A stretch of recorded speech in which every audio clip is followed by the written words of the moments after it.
नमस्कार साथियों, स्वागत है आपका हमारे YouTube चैनल में। आप छत्तीसगढ़ की किस जगह से हमारे समाचार सुन रहे हैं? कृपया कमेंट बॉक्स में लिखकर हमें जरूर बताएं। रायपुर से प्रस्तुत हैं छत्तीसगढ़ के प्रादेशिक समाचार। समाचारों के साथ में रजनी शुक्ला। पहले मुख्य समाचार।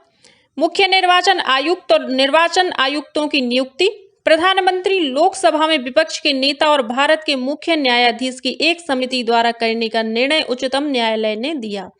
जल जीवन मिशन में कथित गड़बड़ी को लेकर विपक्ष ने सदन में किया हंगामा। मंत्री के जवाब से असंतुष्ट विपक्षी सदस्यों ने सदन से बहिर्गमन किया।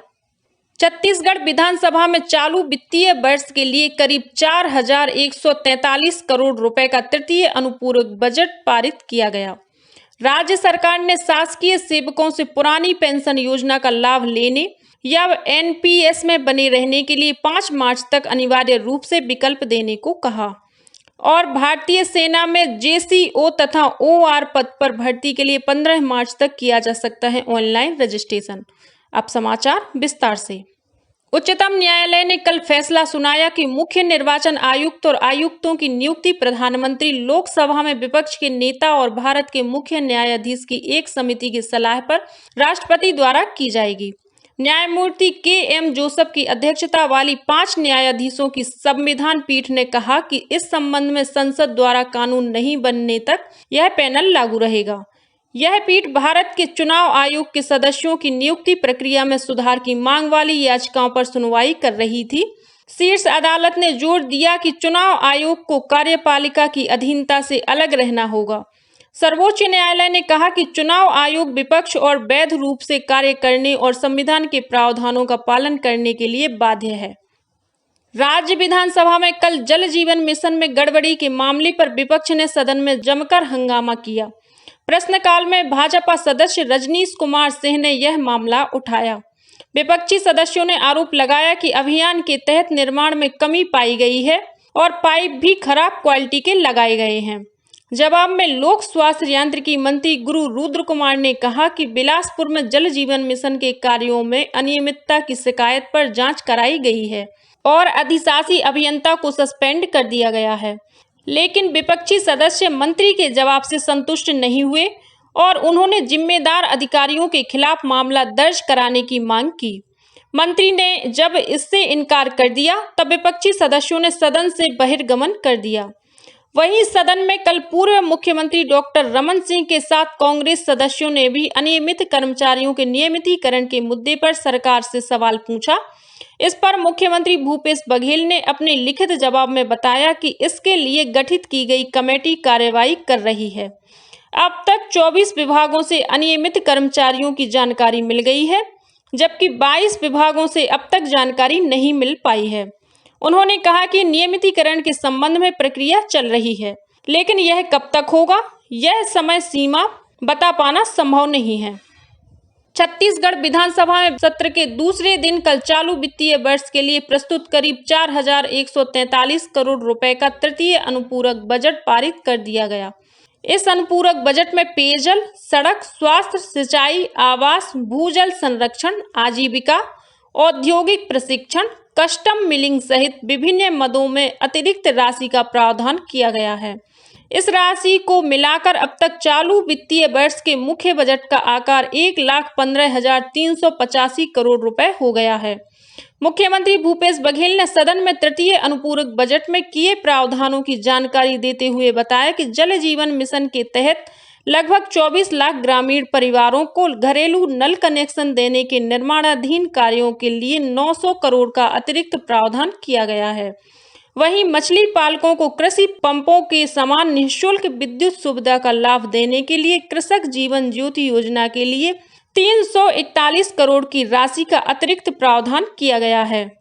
इसके अलावा प्रधानमंत्री ग्राम सड़क योजना के तहत निर्माणाधीन सड़कों के लिए 321 करोड़ रुपए और राष्ट्रीय स्वास्थ्य मिशन योजना के लिए 250 करोड़ रुपए का प्रावधान किया गया है। मुख्यमंत्री ने कहा कि अनुपूरक बजट में प्रधानमंत्री आवास योजना ग्रामीण के लिए 116 करोड़ रुपए का प्रावधान है। वहीं राष्ट्रीय ग्रामीण आजीविका मिशन योजना के लिए 60 करोड़ 59 लाख रुपए का प्रावधान किया गया है। छत्तीसगढ़ माध्यमिक शिक्षा मंडल की कक्षा 10वीं की बोर्ड परीक्षा कल से शुरू हो गई है। कल पहला पेपर प्रथम भाषा हिंदी का था। इस परीक्षा में प्रदेश भर के 3,37,000 से अधिक परीक्षार्थी शामिल हो रहे हैं। इसके लिए 2,408 परीक्षा केंद्र बनाए गए हैं। 10वीं की परीक्षा में रायपुर जिले से सबसे अधिक परीक्षार्थी शामिल हो रहे हैं। इन परीक्षाओं में नकल रोकने के लिए उड़नदस्ता टीमों का गठन किया गया है, जो परीक्षा केंद्रों में जाकर निरीक्षण कर रही है। राजभाषा विभाग द्वारा हिंदी के प्रचार प्रसार को बढ़ावा देने के उद्देश्य से क्षेत्रीय सम्मेलन का आयोजन किया जा रहा है। इसी कड़ी में आज रायपुर के शहीद स्मारक भवन में क्षेत्रीय राजभाषा सम्मेलन का आयोजन किया जाएगा। इसमें केंद्रीय गृह राज्य मंत्री अजय कुमार मिश्रा और निशीथ प्रामाणिक शामिल होंगे। यह जानकारी कल रायपुर में आयोजित एक पत्रकार वार्ता में राजभाषा विभाग के निदेशक BL मीणा ने दी। उन्होंने बताया कि सम्मेलन में केंद्र सरकार के कार्यालयों, बैंकों और उपक्रमों को 96 श्रेणियों में पुरस्कार दिए जाएंगे। भारतीय सेना में JCO तथा OR पद पर भर्ती के लिए इन दिनों ऑनलाइन रजिस्ट्रेशन किया जा रहा है। यह online registration join Indian army website पर हो रहा है। रजिस्ट्रेशन करवाने की अंतिम तारीख आगामी 15 मार्च है। सेना भर्ती कार्यालय रायपुर के निदेशक कर्नल नरेंद्र प्रसाद सेमल्टी ने मीडिया से चर्चा करते हुए बताया कि भर्ती प्रक्रिया में वही उम्मीदवार शामिल हो सकेंगे जिन्होंने अपना रजिस्ट्रेशन करवा लिया होगा। रजिस्ट्रेशन कराने के लिए उम्मीदवार के पास आधार कार्ड और 10वीं का सर्टिफिकेट होना जरूरी है। रजिस्ट्रेशन के दौरान परीक्षा शुल्क के रूप में 500 रुपये का भुगतान होना है, जिसमें से उम्मीदवार को सिर्फ 250 रुपये ही देने होंगे। शेष राशि सेना द्वारा वहन की जाएगी। भुगतान के पश्चात उम्मीदवार को रोल नंबर आवंटित किया जाएगा। छत्तीसगढ़ राज्य के उम्मीदवारों के लिए रायपुर, भिलाई, दुर्ग और बिलासपुर में ऑनलाइन परीक्षा आयोजित की जाएगी। ऑनलाइन CEE परीक्षा में सफल उम्मीदवारों को भर्ती रैली में शामिल होने का मौका मिलेगा, जहां उनकी शारीरिक दक्षता और स्वास्थ्य की स्थिति के आधार पर उन्हें अंक दिए जाएंगे। अंतिम मेरिट लिस्ट ऑनलाइन CEE तथा शारीरिक परीक्षा के अंकों को मिलाकर तय की जाएगी। सेना भर्ती कार्यालय ने सभी इच्छुक उम्मीदवारों को आगाह किया है कि यह भर्ती प्रक्रिया पूरी तरह से निष्पक्ष है और इसमें किसी भी तरह का बाहरी हस्तक्षेप संभव नहीं है, इसलिए वे किसी भी दलाल के चुंगल में ना फंसें। छत्तीसगढ़ के राज्यपाल विश्वभूषण हरिचंदन ने कल अपने दिल्ली प्रवास के दौरान राष्ट्रपति भवन में राष्ट्रपति द्रौपदी मुर्मू से सौजन्य मुलाकात की। गौरतलब है कि राज्यपाल 5 मार्च तक दिल्ली प्रवास पर हैं।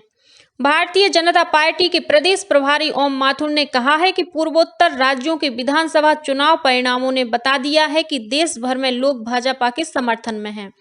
श्री माथुर कल बिलासपुर में पत्रकारों से चर्चा कर रहे थे। श्री माथुर इन दिनों प्रदेश के दौरे पर हैं। इस दौरान वे बिलासपुर, अंबिकापुर और रायपुर में जिला अध्यक्षों और मंडल अध्यक्षों के साथ ही अन्य पदाधिकारियों की बैठक लेकर बूथों को सशक्त बनाने के लिए चर्चा कर रहे हैं। इस अवसर पर प्रदेश भाजपा अध्यक्ष अरुण साव, जिला भाजपा प्रभारी मोतीलाल साहू और पार्टी के अन्य वरिष्ठ नेता उपस्थित थे। राज्य सरकार ने शासकीय सेवकों से पुरानी पेंशन योजना का लाभ लेने या NPS में बने रहने के लिए 5 मार्च तक अनिवार्य रूप से विकल्प देने की अपील की है। वित्त विभाग ने कहा है कि इसके लिए पहले ही 5 मार्च की समय सीमा निर्धारित की गई थी। इस समय सीमा को आगे नहीं बढ़ाया जाएगा। शासकीय सेवकों के लिए विकल्प देने का यह अंतिम मौका है। रोग प्रतिरोधक क्षमता बढ़ाने के लिए आज 3 मार्च को रायपुर के शासकीय आयुर्वेद महाविद्यालय चिकित्सालय में बच्चों को स्वर्ण प्राशन कराया जाएगा। आयुर्वेद महाविद्यालय चिकित्सालय में हर पुष्य नक्षत्र तिथि में 0 से 16 वर्ष तक के बच्चों को स्वर्ण प्राशन कराया जाता है। चिकित्सालय के कौमार भृत्य बाल रोग विभाग में सुबह 9 बजे से दोपहर 3 बजे तक इसका सेवन कराया जाता है। बाल रोग विशेषज्ञ डॉक्टर लवकेश चंद्रवंशी ने बताया कि यह औषधि बच्चों की रोग प्रतिरोधक क्षमता बढ़ाने, श्वसन संबंधी और अन्य रोगों से रक्षा करने के साथ ही एकाग्रता और स्मरण शक्ति बढ़ाने में अत्यंत लाभकारी है। यह बच्चों के शारीरिक और मानसिक विकास में भी मदद करता है। प्रदेश के 10 आकांक्षी जिलों में बालिकाओं को स्वास्थ्य संबंधी देखभाल और पूरक पोषण आहार उपलब्ध कराने के लिए राज्य सरकार जल्द ही पहल करेगी। बेटी बचाओ बेटी पढ़ाओ योजना को राज्य के सभी जिलों में विस्तारित करने की भी योजना है। यह जानकारी महिला और बाल विकास मंत्री अनिला भेड़िया ने रायपुर में महिला सुरक्षा और पोषण जागरूकता कार्यशाला को संबोधित करते हुए दी। साइंस कॉलेज परिसर में आयोजित इस कार्यशाला में महिलाओं को आत्मरक्षा के तरीके सिखाए गए। साथ ही उन्हें साइबर क्राइम से बचाव और महिला अधिकारों के प्रति जागरूक भी किया गया। होली के अवसर पर दुर्ग, बिलासपुर और गया पटना के बीच यात्री ट्रेनों में होने वाली भीड़ को ध्यान में रखते हुए एक Holi special super fast train चलाई जाएगी। एक फेरे के लिए यह ट्रेन दुर्ग पटना दुर्ग के बीच चलाई जाएगी। यह ट्रेन दुर्ग से 6 मार्च और वापसी में पटना से 9 मार्च को छूटेगी। मुख्यमंत्री भूपेश बघेल से रायपुर स्थित उनके निवास कार्यालय में सोलो साइकिलिस्ट आशा मालवीय ने सौजन्य मुलाकात की। मुख्यमंत्री को सुश्री मालवीय ने बताया कि वे महिला सुरक्षा और सशक्तिकरण का संदेश लेकर भारत की साइकिल यात्रा पर निकली हैं। उन्होंने बताया कि अभी तक वे 9 राज्यों में 9,600 किलोमीटर दूरी तय कर 10वें राज्य छत्तीसगढ़ में पहुंची हैं। छत्तीसगढ़ के क्षेत्रीय राजवंश विषय पर राष्ट्रीय शोध संगोष्ठी आज से रायपुर के महंत घासीदास स्मारक संग्रहालय में शुरू होगी। पुरातत्व, अभिलेखागार और संग्रहालय विभाग द्वारा आयोजित यह संगोष्ठी 5 मार्च तक चलेगी। विभागीय अधिकारियों ने बताया कि प्रदेश के क्षेत्रीय राजवंशों से संबंधित उपलब्ध स्रोतों के शोध अध्ययन द्वारा तत्कालीन इतिहास के विभिन्न पक्षों को प्रकाश में लाने और क्षेत्रीय इतिहास लेखन की समस्याओं पर विमर्श करने के उद्देश्य से यह संगोष्ठी आयोजित की जा रही है। इस संगोष्ठी में छत्तीसगढ़ सहित महाराष्ट्र, मध्य प्रदेश, बिहार और ओडिशा के अध्येता भी शामिल होंगे। नवा रायपुर स्थित पुरखौती मुक्तांगन में नई साज सज्जा कर इसे और आकर्षक बनाया जाएगा। संस्कृति मंत्री अमरजीत भगत ने विभागीय कार्यों की समीक्षा के दौरान अधिकारियों से कहा कि पुरखौती मुक्तांगन में पर्यटकों के लिए सुविधाएं बढ़ाई जाएं। उन्होंने पर्यटकों के लिए ऑनलाइन टिकट की व्यवस्था करने और टिकट काउंटर की संख्या बढ़ाने के निर्देश भी दिए। वहीं चिन्हारी योजना की समीक्षा करते हुए श्री भगत ने ज्यादा से ज्यादा स्थानीय कलाकारों को मौका दिए जाने को कहा। और कुछ अन्य खबरें संक्षेप में। त्रिपुरा और नागालैंड में भाजपा को मिली जीत पर रायपुर स्थित जिला कार्यालय एकात्म परिसर में कल पार्टी पदाधिकारियों और कार्यकर्ताओं ने आतिशबाजी कर जश्न मनाया। मोर मकान मोर अधिकार अभियान के तहत आवास की मांग को लेकर बेमित्रा में भाजपा कार्यकर्ताओं ने धरना प्रदर्शन कर विधायक कार्यालय का घेराव किया। इस दौरान भाजपा कार्यकर्ताओं और पुलिस के बीच हल्की झूमाझटकी भी हुई। कांकेर के सरंगपाल मार्ग से तेंदुए की खाल की तस्करी कर रहे 4 आरोपियों में से 2 आरोपी को गिरफ्तार कर लिया गया है। करीब 20 लाख रुपए कीमत की 2 नंग तेंदुए की खाल बरामद की गई है। रायपुर से पखानजूर लौट रहे एक ही परिवार के 4 सदस्य लापता हो गए हैं, जबकि इनकी कार जली हुई अवस्था में चावड़ी के पास पाई गई है। और बुल्गारिया में आयोजित अंतर्राष्ट्रीय बॉक्सिंग टूर्नामेंट में दक्षिण पूर्व मध्य रेलवे की बॉक्सिंग खिलाड़ी एस कलाईवानी ने कांस्य पदक जीता है। यह स्पर्धा बीते 20 से 26 फरवरी तक आयोजित की गई थी।